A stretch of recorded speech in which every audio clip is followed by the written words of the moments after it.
Hola. El otro día me preguntó una alumna acerca de la diferencia entre posiciones yin y posiciones yang. Le habían comentado en India en un entrenamiento que había hecho de profesores de yoga de 200 horas y le habían dicho que había dos posiciones. Unas yang, las cuales se pueden adoptar durante un tiempo muy corto, apenas segundos, 30 segundos, un minuto, algo así, y otras que eran yin, que se podían mantener durante largos periodos, más allá de 2 minutos incluso, y que eran dos posturas diferentes, dos formas de practicar diferentes, ¿no?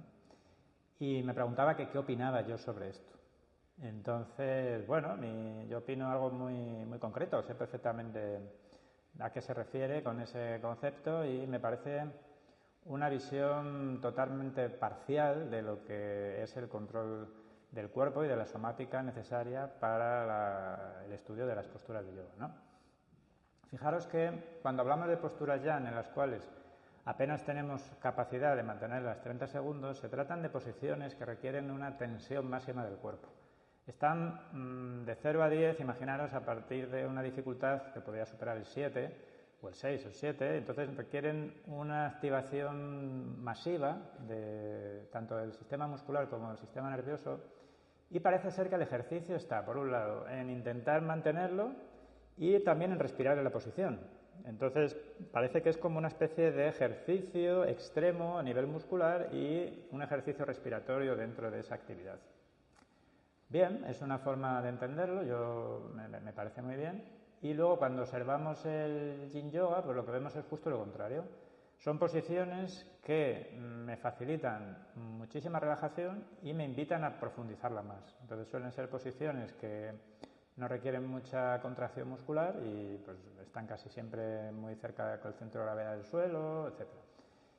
Entonces, desde el punto de vista tradicional del yoga y del Hatha Yoga, el Hatha Yoga precisamente en su nomenclatura nos dice que Hatha es la armonía entre lo duro y lo blando, entre el Yang y el Yin.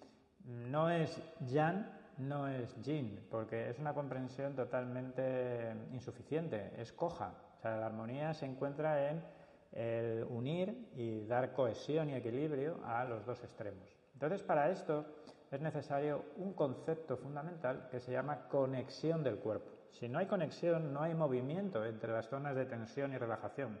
Entonces, efectivamente, o hay un yang, que es todo el cuerpo rígido, intentando respirar dentro de esa posición rígida, o hay un yin en el cual todo está laxo y parece que las sensaciones de estiramiento profundo de tejido, lo cual es muy beneficioso y está genial, es la forma en la que nosotros podemos practicar y profundizar en el estudio de las asanas, lo cual es totalmente superficial, es totalmente partidista, o sea, no es un estudio profundo.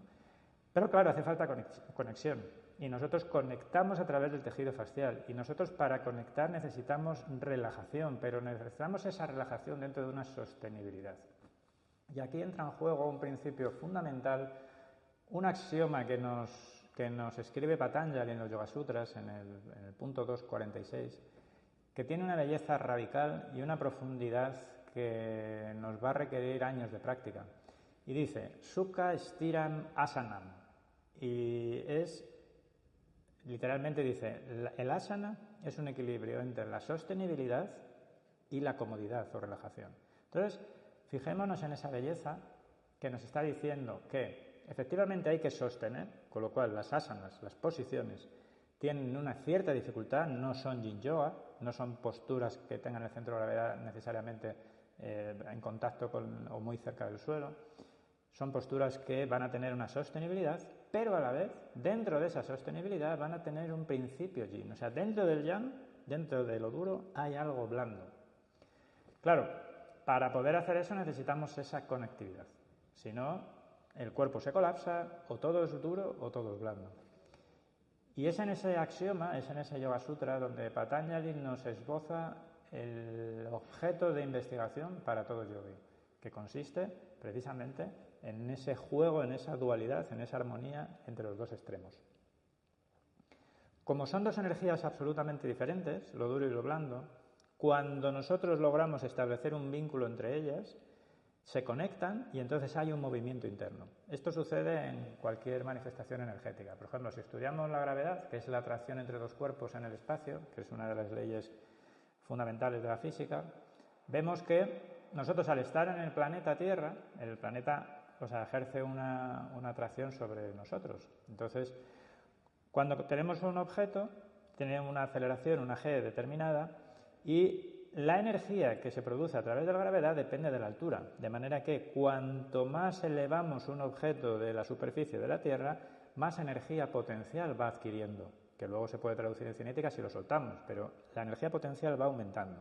Entonces, nosotros en nuestro cuerpo, en la medida que vamos generando una relación entre lo duro y lo blando, entre el yin y el yang, entre la tensión y la relajación, como la tensión y la relajación y la gravedad son los dos factores a través de los cuales nosotros nos relacionamos con la somática de nuestro cuerpo, empieza, al igual que si cogiera un objeto y lo empezara a elevar, empieza a coger nuestro cuerpo la posibilidad de una energía potencial. Esa energía potencial es el trabajo interno dentro del yoga, que no tiene nada que ver ni con el yang, que es la contracción masiva de las posiciones, e intentar hacer las posiciones 20 segundos para hacerme una foto, ni el yin, estar 4 o 5 minutos en una posición totalmente o parcialmente pasiva. Hace falta que dentro de esa posición relajada haya también una cierta tensión de sostenibilidad. Y al igual que lo podemos decir de la manera contraria, dentro de las posturas muy tensas o muy sostenidas, necesitamos empezar a crear un espacio lo significativamente, o mejor dicho, crear un espacio significativo de relajación para que pueda haber ese movimiento interno. Entonces, es fundamental la conectividad fascial, es fundamental la sostenibilidad a través de proyecciones para que se genere la estructura interna tenségrica, que nos va a definir una forma de poder relacionarnos con el hatha, con el duro blando, de una manera eficaz. Entonces, el estudio de las posiciones se convierte en algo apasionante. Va a haber un abordaje en el cual vamos a necesitar que la dificultad de las posiciones sea modulada, sea al principio fácil, porque si no, no vamos a tener capacidad de conectividad en el cuerpo. Y en la medida que vamos aumentando esa capacidad de conectividad, vamos a ir pudiendo aumentar las presiones a las cuales va a ver testada esa conectividad. Con lo cual, la dificultad en el estudio de posiciones irá aumentando, porque hay gente que se piensa que solo podemos hacer este trabajo de forma sutil y de forma de posiciones muy básicas, pero no es cierto. En la medida que nosotros vamos pudiendo mantener esa conectividad ante mayores presiones, podemos utilizarla en posiciones avanzadas, podemos incluso soportar empujes desde fuera de otra persona, podemos incluso proyectar a otras personas. Esto se usa mucho en las artes marciales y en las técnicas de masaje. Y es una de las perspectivas que más me gustó, que el tema de la conexión fascial y el tema del movimiento interno a través de esa conexión, o flujo energético, o como lo queramos llamar, se aplica totalmente en la práctica de yoga, pero es que luego se puede aplicar también absolutamente en la práctica de artes marciales con unos rendimientos biomecánicos alucinantes, y se puede hacer también en las prácticas de masaje. Con lo cual, a mí, que se pueda llevar a todos los campos posibles de investigación, lo que me indica es que es real. Porque aquellas cosas que yo solamente pueda aplicar exclusivamente en algunos puntos o en algunas actividades, su realidad, su aplicabilidad, su funcionalidad es muy limitada. Sin embargo, aquello que se puede aplicar a todo lo que hagas, desde mi punto de vista, eso es real. Y el trabajo de la fascia y de la conectividad y de las dinámicas de fascia se puede aplicar a cualquier actividad que realicemos. De hecho, todas las disciplinas orientales, independientemente del masaje, de las artes de la guerra, de las artes de trascendencia y meditación, se basan en este principio, en esta estructura y en este dominio de la somática del cuerpo, que está íntimamente relacionado con el estado de conciencia. Namaste.